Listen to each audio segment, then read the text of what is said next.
मध्य प्रदेश अब राजस्थान में आपसी लड़ाई के बाद पार्टी में दो फाड़ हो रही है। आप क्या मानते हैं, क्या वजह है कि केंद्रीय नेतृत्व या कांग्रेस आला कमान कुछ क्यों नहीं कर पा रहा?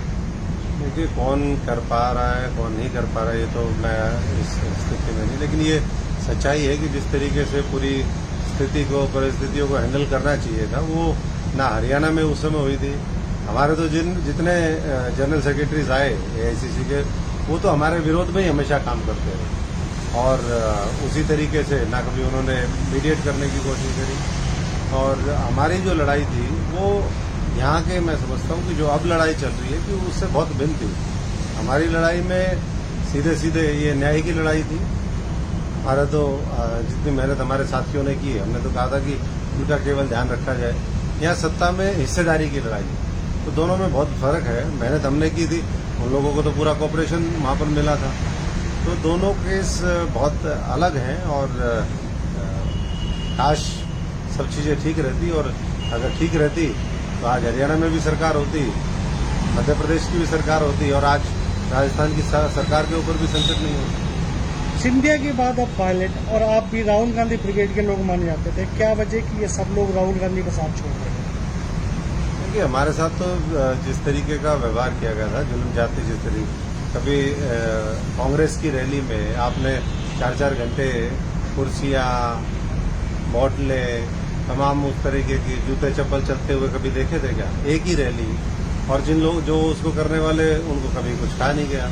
2 बार वहाँ पर रामलीला मैदान में जो दृश्य देखे गए, व्यक्तिगत तौर पर हमारे ऊपर अटैक हुआ। इन लोगों को तो पूरा कॉपरेशन मिला सब लोगों का, तो दोनों बहुत भिन्न वो हैं। लेकिन ये जो आज कर रहे हैं, ये अगर इन्होंने उसी समय तुरंत विधानसभा के चुनाव के बाद दोनों नेताओं ने किया होता तो बहुत से दूसरे प्रदेशों में लोगों की राजनीतिक हत्याएं बच जाती। तो बहुत देर करी है, लेकिन कहते हैं कि बेटर लेट देन नेवर।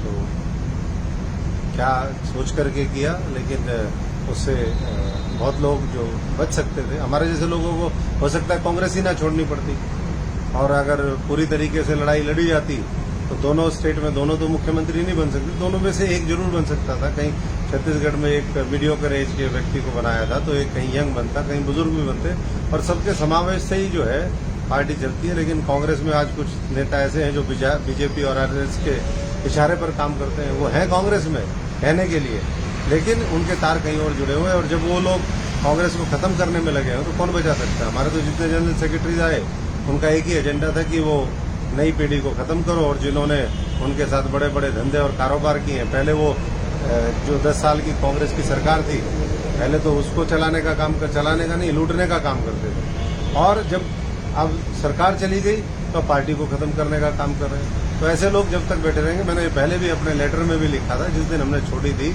कि ये जो इंस्टीट्यूशन है एआईसीसी की, जो जनरल सेक्रेटरीज की, इसने खत्म कर दिया। ना तो वो ढंग से ऊपर रिपोर्ट करते हैं, ना मीडिएट करते हैं, और उन्हीं की वजह से, उनके जो व्यक्तिगत हित हैं उसकी वजह से आज कांग्रेस यहाँ पर आकर के खड़ी होगी। पता नहीं कहाँ लेकर के जाएंगे।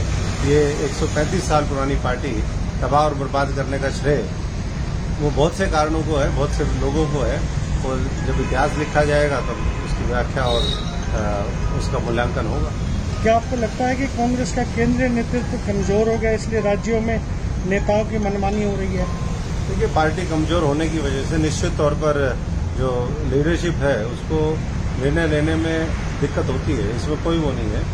और लेकिन पार्टी मजबूत करने की जिम्मेदारी जिन लोगों को दी गई, जिन्होंने उसको मजबूत किया, उनकी एंड टाइम पर जिस तरीके से अनदेखी हो जाती है, या जो लोग मौज मस्ती करते रहे 5-5 साल, समय पर उनको आकर के कुर्सी पर बिठा दिया जाता है। तो बहुत सी चीजें हैं, ये कब मामला थमेगा ये तो पता नहीं, लेकिन हम तो यही शुभकामनाएं दे सकते हैं। जो लोग सच्चाई की लड़ाई लड़ते हैं, न्याय की लड़ाई लड़ते हैं, उनको ऊपर वाला भी शक्ति दे, और वो भी पूरी शक्ति के साथ। ये नहीं कि भाई 2-2, 3-3 साल बीत जाते हैं उसके बाद याद आता है। अरे समय पर डिसीजन लो, जिस तरीके से हमने लिया, समय पर डिसीजन लो। कांग्रेस को अगर इतना बचाना चाहते हैं या उन ताकतों के खिलाफ लड़ाई लड़ना चाहते हैं तो निर्णय और निर्णायक लड़ाई लड़ने की जरूरत है। अशोक गहलोत का आरोप है कि बीजेपी खरीद फरोख्त कर रही थी एमएलए की, तो इसमें तो कोई नई बात है ही नहीं ना। बीजेपी खरीद फरोख्त कर रही है। कोई कांग्रेस के लोग, ये जो बहुत से लोग हैं, वो भी कोई कम नहीं है जब उनका दाव लगता है। और इसीलिए हमने कहा कि पूरे देश के अंदर और अलग अलग प्रदेशों के अंदर विकल्प की जरूरत है। हम हरियाणा में अपना विकल्प तैयार करेंगे आने वाले समय में, और इसी तरीके से दूसरे प्रदेशों में जहाँ जहाँ एस्टेब्लिश लीडरशिप होगी, जिनका लोगों का जिनके ऊपर विश्वास होगा, वहाँ नतीजे कुछ और होंगे। हरियाणा के पूर्व मंत्री कैप्टन अजय यादव ने भी आज एक ट्वीट किया है कि हाँ, मैं मानता हूं कि पार्टी में नहीं सुनी जाती, लेकिन पार्टी छोड़ना कोई विकल्प नहीं है। ऐसा मतलब ये कांग्रेस में सभी के साथ हो रहा है। देखिए, मैं तो 5 साल का इतना बता सकता हूँ, कांग्रेस में बहुत से लोग ऐसे थे जो या तो उनको निकालने की तैयारियां थी, या बहुत से ऐसे लोग थे जो निकलने की तैयारी में थे खुद, और कुछ ऐसे लोग थे जो बार बार धमकी देते रहते थे। तो उनकी तो हिम्मत पड़ी नहीं। हमने कहा कि हम जो अन्याय हुआ है उसके खिलाफ मजबूती से लड़ाई लड़ेंगे, और हमने वो लड़ाई लड़ी और आगे भी लड़ते रहेंगे। क्या लगता है अब राजस्थान में कांग्रेस की सरकार बच पाएगी या?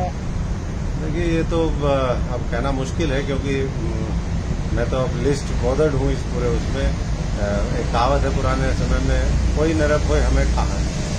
हमारा राजस्थान में कौन होगा, क्या होगा, कुछ हो, जहाँ लोगों की, गरीब लोगों की मजदूरी मार ली जाती हो, जो लोग काम करने वाले, जो साधारण गैर राजनीतिक पारिवारिक पृष्ठभूमि के लोग हैं, जो बहुत उम्मीद के साथ, आशा के साथ राजनीति में लोकतंत्र को मजबूत करने के लिए एक विचारधारा और सिद्धांतों की लड़ाई लेकर के निकलते हैं, उनको जब ठगा महसूस होता है। हमने तो पूरे देश के अंदर उनकी लड़ाई लड़ी है।